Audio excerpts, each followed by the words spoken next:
ferait pas l'éolienne, ouais. Voilà. Alors, c'est parti là. Il faut accélérer.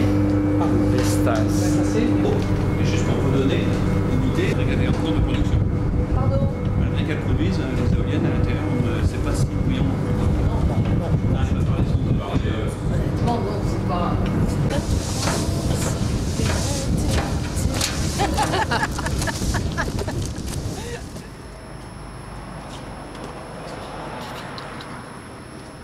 Voilà, puisque depuis la tempête des années 2000, beaucoup de bois encore est à terre, on n'a pas entretenu nos forêts comme ça doit être fait, donc là aujourd'hui on rattrape, on va dire, un petit peu le retard. C'est une très bonne observation. Et aujourd'hui on arrive à avoir des tuyaux qu'on déroule chez soi, dans son jardin, pour pouvoir s'accorder sur le réseau de chaleur.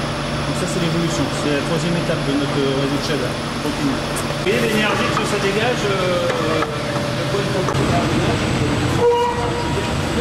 ça c'est la régie. Actuellement, vous voyez donc là, autrement, notre premier filtre cyclone, après nos 3 chaussettes qui filtrent les très fines particules, et après on rejette dehors de la fumée, on va dire. Donc vous voyez, c'est moins cher, c'est économe pour l'environnement et ça fait travailler la foresterie et l'activité forestière. Donc c'est vraiment un système qui est un cercle vertueux et qui montre bien comment on peut de manière tout à fait intelligente marier l'économie et l'écologie. Vous voyez, on n'est pas dans les décroissances, on est vraiment dans l'activité, mais une activité intelligente. C'est dans votre programme, tout à fait. C'est bien ça. Nos éoliennes, 2 MW 84. Donc on produit plus que ce que nous consommons ici. Autre chose, donc dans le cadre des investissements d'avenir, on va essayer de répondre à l'appel à projet pour trouver une méthode de stockage de l'énergie, Oui. pour pouvoir, par rapport à ce qu'on produit, essayer de le stocker et de le réutiliser. Et puis après, nous, dans les perspectives, on aimerait bien, si un jour il y a une évolution sur le recours aux huiles recyclées, des choses comme ça, tester peut-être sur une d'entre elles, donc de tester ces process. Ça, c'est l'intérêt de mon idée. C'est que justement, on peut être le petit laboratoire sans faire courir de risque à personne. Ouais. On teste, si ça marche... Quand vous dites, bon, stockage de l'énergie, c'est le truc le plus important. Tout à fait. Le stockage d'électricité, aujourd'hui, c'est le sujet avec S majuscule. Comment vous envisagez de pouvoir réutiliser ce qui est ici pour aller dans cette direction? Qu'est-ce que vous avez derrière la tête? Alors, avec l'Université Picardie-Jules Verne, il y a plusieurs champs d'études. Il y avait le stockage sur batterie, mais par rapport à la puissance qu'il faudrait, c'est pas forcément la meilleure des pistes. Dans les pistes envisagées, certains parlent de l'hydrogène. On ne sait pas encore les conséquences, l'impact. Est-ce que justement c'est une bonne solution? Moi j'en ai vu. Ce que je voudrais à terme, c'est que chacun puisse gérer sa consommation et sa production. Et qu'on puisse donc aller vers un système vraiment totalement décentralisé, dans lequel les consommateurs eux-mêmes puissent amener au réseau quand le réseau en a besoin, ne pas amener au réseau quand le réseau n'en a pas besoin, voire stocker pour eux. Voilà, l'idéal dans 15 ou 20 ans, c'est d'arriver à une situation... On fait ça en Californie aujourd'hui.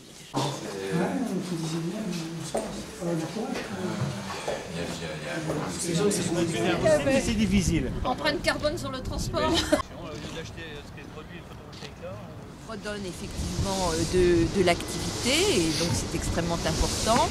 C'est des énergies renouvelables. C'est une commune qui a décidé qu'elle serait autonome en énergie en 2015, c'est-à-dire très rapidement, positive en 2020, donc qui va sortir du nucléaire puisqu'elle n'en aura plus besoin, qui travaille aujourd'hui sur le stockage de l'électricité, qui réduit les impôts des habitants grâce à la production électrique qu'elle fait. Donc c'est vraiment du gagnant-gagnant à tous les niveaux. Et je pense que c'est un exemple vraiment à suivre et très intéressant. C'est la raison pour laquelle je suis ici aujourd'hui. Voyez-vous, dans cette campagne, mes compétiteurs font le choix d'aller dans des entreprises où il y a des problèmes sociaux sans être du reste capable d'apporter la moindre des solutions, que ce soit les uns ou les autres. Alors vous allez me dire, il y a le Jabi, mais le Jabi, c'est vraiment un service rendu. C'est un service rendu. Mais dans l'immense majorité des cas, malheureusement, que ce soit Florange, que ce soit ArcelorMittal, que ce soit ici Goodyear, ils sont incapables d'apporter des solutions. Donc moi, je préfère aller faire campagne là où la France change, là où les solutions qui sont mises en œuvre sont des solutions qui marchent et qui peuvent être généralisées. Oui, c'est ce que j'allais vous demander finalement. Est-ce que cet exemple-là, on peut le généraliser à l'échelle nationale? C'est une question de volonté politique et tout mon programme est précisément la description du comment on pourrait faire en termes de financement, en termes de rapport de force, parce qu'effectivement, il faut changer les rapports de force dans ce pays. Il faut que les citoyens se réapproprient leurs droits, que les consommateurs disposent d'une action collective, que les clients des banques puissent savoir comment est utilisé leur argent. que les citoyens puissent avoir accès à l'information, que les lanceurs d'alerte soient protégés, que les journalistes aient le secret de leurs sources assuré. Il y a toute une série de droits qu'il faut absolument renforcer, et puis il y a des grands sujets qu'il faut faire trancher par référendum. Moi je ne suis pas pour un référendum à la Sarkozy, c'est-à-dire populiste, dans lequel on va essayer de monter les Français les uns contre les autres. Mais sujet de référendum, c'est des sujets de grandes orientations sociétales. Par exemple, est-ce qu'on légifère sur le droit de mourir dans la dignité ? Est-ce qu'on autorise le mariage homosexuel? Ça, c'est des sujets sur lesquels il me paraît normal que les Français donnent leur avis. Puis il y a d'autres sujets sur lesquels il faut qu'ils donnent leur avis, parce que je le connais, cet avis, je le partage, mais la classe politique n'en veut pas. Je pense au non-cumul des mandats et des fonctions. Je pense à la représentation proportionnelle, pas à la marge, mais en réalité, pas en promesse. Je pense à la reconnaissance du vote blanc, qui concerne beaucoup de nos concitoyens. Ça démocratique. Ça doit être voté par référendum, sinon ça n'existera jamais.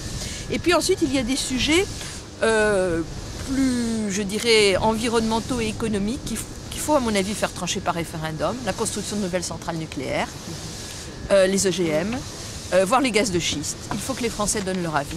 Alors, il faudra simplement faire précéder ces avis d'un vrai débat honnête, c'est-à-dire dans lequel tous les termes du débat, économique, financier, en termes d'emploi, en termes de coûts, pourront être donnés aux Français qu'ils se décident en toute connaissance de cause. Alors on nous dit c'est trop compliqué, et je réponds très simplement, est-ce qu'on est plus idiot que les Italiens ou les Suédois qui ont voté sur le nucléaire? Je crois pas.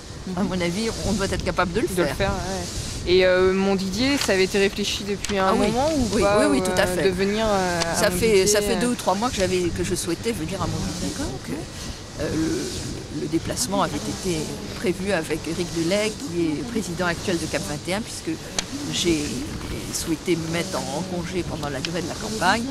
Donc Éric Delay, qui est notre président actuel et qui est cette visite depuis un moment. Et donc le but c'était quoi? De voir les éoliennes, la chaufferie à bois, enfin vraiment les développements. Quels étaient concrètement. C'est parce que je suis une femme, moi je suis concrète. Je ne suis pas dans le virtuel, je suis dans la vraie vie. Et donc je voulais voir concrètement comment une commune qui disait voilà, moi j'ai 6000 habitants et j'ai décidé qu'en 2015 je serai autonome énergétiquement, ma question c'est comment faites-vous? Comment le financez-vous? Et comment faites-vous? Et voilà, donc ça m'intéressait de venir localement. Ok. Voilà.